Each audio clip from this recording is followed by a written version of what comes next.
Am I supposed to start this right now? I'm just going to go for it. All right. Hi, everyone, and welcome. It's 2 weeks until the end of this season of 20-somethings. I know you're all devastated. I'm quite honestly crushed myself. But we thought we'd try and leave you with a little bit of advice as the weather's getting nicer, the days are getting longer, and the sun is shining brighter. So without further ado, my name is Michael. This is 20 Seconds to 20-something. And Jenna Clark, I believe you're up first. You have a question, I hope. Parker, do you have a question? Do you need advice on anything? She's really prepared. Oh, Amanda's here now too. Yay, who's got questions? I have one, I guess, if Jenna doesn't have anything. No, please be my guest. Okay. All right. So I have a person in my life who considers them like a really close friend to me. And then she said some like whack shit and didn't apologize for it. And now is kind of just like acting like everything's normal. And I don't know what to do in this situation. Like, should I just be like, I don't know, pretend it didn't happen? Because it was like not an okay thing what she said to me. So I'm like, Well, listen, based off of what you're saying right now and how you're acting and how you're saying that, it seems like it's something that's still bothering you. So I think you won't be able to move on.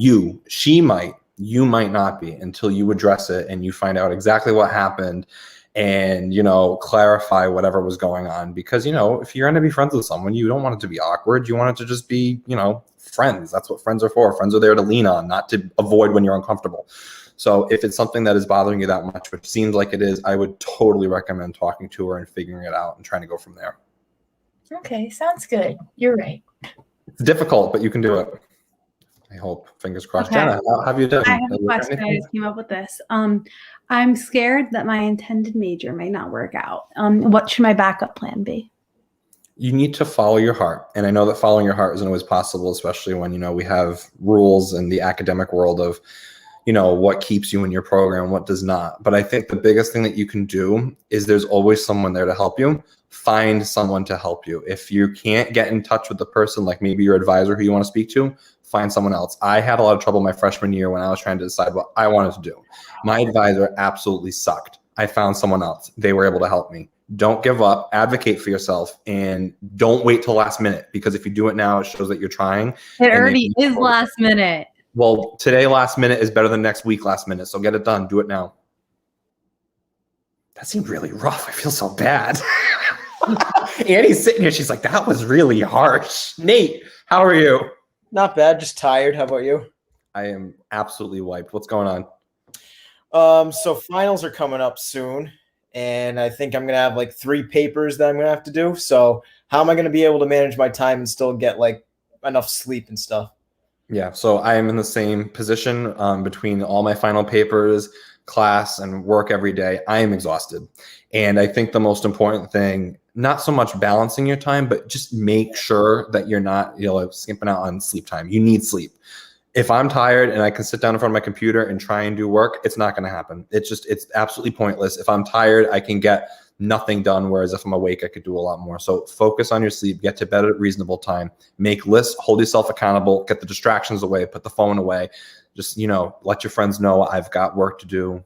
It can wait. You need to put yourself first. And it's the long haul. Here we are, 2 weeks left, right? 2-3 weeks, 2 weeks of classes, a little more for exams. You can do it. Everyone's just got to keep that in mind. We are so close to the finish line. This is one of the most difficult years I think that people have had with COVID, obviously. And if you've gotten this far, you can finish strong. Cool. Thanks. You're welcome, Nate. I am wiped. Natalie, you're down there. Natalie, you're muted as well. She's still muted. I can try and guess what she's saying. She hit it again. There you go. All right. What can I do to take advantage of the warmer weather? What's your favorite things to do outside? Going outside. Okay. Awesome. See you later. No, listen. Oh, well, all right. Whatever. Next, Amelia, what's up? No.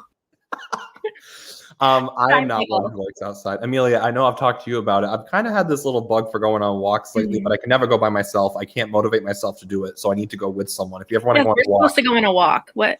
yeah, I don't follow through with a lot in what I say, but text me and track me down, and we can go on a walk. I promise. Okay, we'll work on Oh, that. dear. In the meantime, can you give me some advice, please? Yes. What? Am I bad? Staticky? Okay. What's happening? I don't know. Okay, I'm gonna ask my Amelia, question. ask your question. Okay, Michael, I'm coming up on my second quarantine birthday. What's something like safe, socially distant, and like pandemic friendly I can do? I think that we're at a point where we know how to handle this. The people who are going to be irresponsible and not follow the rules, screw them. If you're going to stay safe and you're going to do things right, find the people that you trust. If they're your friends, I imagine they're good friends. And I personally see nothing wrong with having a few people over. If you've been vaccinated, great. If you feel more comfortable with masks on, great. Follow the rules. Even I'd say you could probably get a small group of people and go out to a restaurant. I'm feeling a lot more comfortable going to restaurants lately, especially that the weather's getting nicer. Outdoor dining is an option again. And that might return a little bit of that sense of normalcy that we've been missing out on. And happy almost second quarantine birthday, Amelia. Oh, thank you so much. You're welcome. Who's up next? Yo, Oh, I miss you, Tyler. what's up, Michael? How have you been? Good, man. How are you? Good. I love seeing all your Facebook posts. You live such an interesting life, and I hope that I get to live as much an interesting life as you do one day. I really do. Oh, man, I appreciate that. Listen, do you want to give me advice about my car or my boat? You tell me. What's more important? They're probably the car. Probably All the right, car. let's talk about the car. All right. So the car, as you can see, doesn't have an airbag in it Mhm. because to put the airbag or to take the airbag out is extremely difficult. And I just got the car registered, and it needs to pass inspection in order for it to like actually be legal. And I think I have until the 19th to do that. Now, I don't want to put the airbag in, right? Because like I said, it's really difficult to take out. And this steering wheel is a temporary steering wheel. So I'm waiting on the right steering wheel to come in. So my question for you is, do I put the airbag in and just deal with the pain in the ass of having to take it back out to put the new steering wheel in, or just take the risk and drive it illegally for maybe a week or 2 weeks while I wait for the new part? Does the new wheel have a bag in it? No, I'll have to, here, I can show you. I'll have to put this guy into the new steering wheel. All right. So there's three options here, and I'll tell you which one I think is the best. Obviously, safety first, Tyler. But I totally understand not wanting to deal with something. And I mean, if you've got a clean driving record, it depends on how much you're driving, where you're driving. But listen, I know a guy in Warren. If you bring him like a 12-pack of beer, he will pass anything. What's his name, dude? I live in Bristol. His name is Ricky. It's like the muffler place right on Market Street. Oh man, okay. I'm not familiar, but we'll have to talk. I don't want to take up too much time. I could send you his address, and I know what he likes. Okay. I That's brought hilarious. something. Listen, my dad used to landscape, and he had this truck that he only used for landscaping. And this thing was a piece of crap, but it's what he gave to me when I started driving. And I mean, it's so bad. Like hood would fly open, one of the whole axles fell off on 95. Like everything was wrong with this. And I just bought him a pack of cigarettes and a little bit of beer, and it passed. That's excellent. Tyler, it's a drive-through inspection. You don't stop. You just go, sit for a minute, and leave. That's so funny, dude. Oh, Tyler, I'm so happy that you joined us. Yeah, well, you can blame Keith for that. Yeah, I'm hoping that He hit me up super will be a last minute. surprise guest. He's been telling me there's been surprise guests, and I'm hoping that there's more than just, I hope it's just you, because you weren't that bad of a surprise. I had to scramble to come up with a question for you, but I believe it. All right, listen, Tyler, thank you for your question, and keep in touch. all right, man. Take care. Tyler taught me how to use a camera way back in the day when I was in what was it, right before Hey. 110. Hey, Max. Hey, Michael. So I got a weird one for you. I'm ready. I finally finished my degree after the semester, but I don't have enough upper level credits to graduate, and I just got a new job that requires me to move across the country in June. What do I do? I think that right now we can kind of ride the COVID thing. A lot of classes are still online. I know it sucks, but if you can somehow maybe find asynchronous higher level classes that you can balance out with your work schedule, because it doesn't matter where you are. I know that's what I did. Even during the school year this year, I found all asynchronous classes really. Oh, lucky So I you. could work every day. I know it sucks, but if it's what you got to do, it's my only option. I think that would make somewhat sense. It's easy on eCampus. Just hit the, the search button, fill out that criteria, asynchronous classes, boom, done, you graduate. Oh, let's hope, right? Fingers crossed. Thank you so You're welcome, Max. Wow, the producer really just cut him short. Wow. I'd love to see Ashton. Can Ashton come on? She's someone I'd love to see. Hey, Chris. Hello, Michael. Did you think of a question by any chance? I did. What should I do for my iPhone movie project? So what I've done in the past, I'll tell you the easiest way out of this.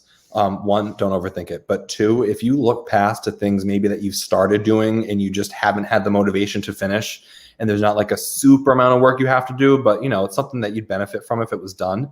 Just use it as an excuse to get it done. It can benefit yourself and it'll benefit the class. It'll make Keith happy so it can stop getting, all up on our business, texting us at the crack of dawn every single day, telling us that we need to be doing work when I want to be sleeping. Thank you, Keith. That's my best advice, but don't overthink it. It's really not that hard. Just be creative. Use your mind. Oh, look, Nick is here too. What's going on, Michael? So I just got notified at work that we are all getting sent home to do work from home, like a lot of other people, for good, like forever. We're not ever coming back into the store. What do I do to not go stir crazy? Like just sitting in a room for 8 hours a day? Yeah, that's a difficult question. I totally understand that. When I was working, my work closed in December for like 3 weeks, and not having somewhere to go every day and not having a reason to take a shower and get out of the house really got to me. I think if what you can do, obviously, you have to work still, but just your social life is important. You need to make sure you strike that balance, see your friends, have people over. I know, like I said to Amelia, things are starting to get a little bit more normal now. I think it's safe to say that we can see a few more people. Go out, literally just get outside, maybe do work from outside one day. You just need to not be in bed or at your desk or whatever. Make your bed every day. That's a small thing that you can get done. I'm sure everyone's seen that video of that. That was it, a soldier or an army person. They was talking about why making your bed is the most important thing that you can do for yourself every day. And I know a lot of people that do. I do not. A lot of people that do. And it makes a difference. You can say you've accomplished something. And I think that being able to check something off your list, even if it's a mental list, will help your mental health when being kind of cooped up inside. You're not even going to give him a chance to say thank you? What the hell? You're muted. You're muted. I'm in control here. So I have one last question for you. Mm-hmm. What do I do when I feel like students are using COVID as an excuse not to do any of their work? That's a tricky situation because I have really thought about doing that a few times. I haven't, but I've been really close because it's a difficult semester. We are getting a lot going on, and I know that everyone's in that position. I get it that you are too.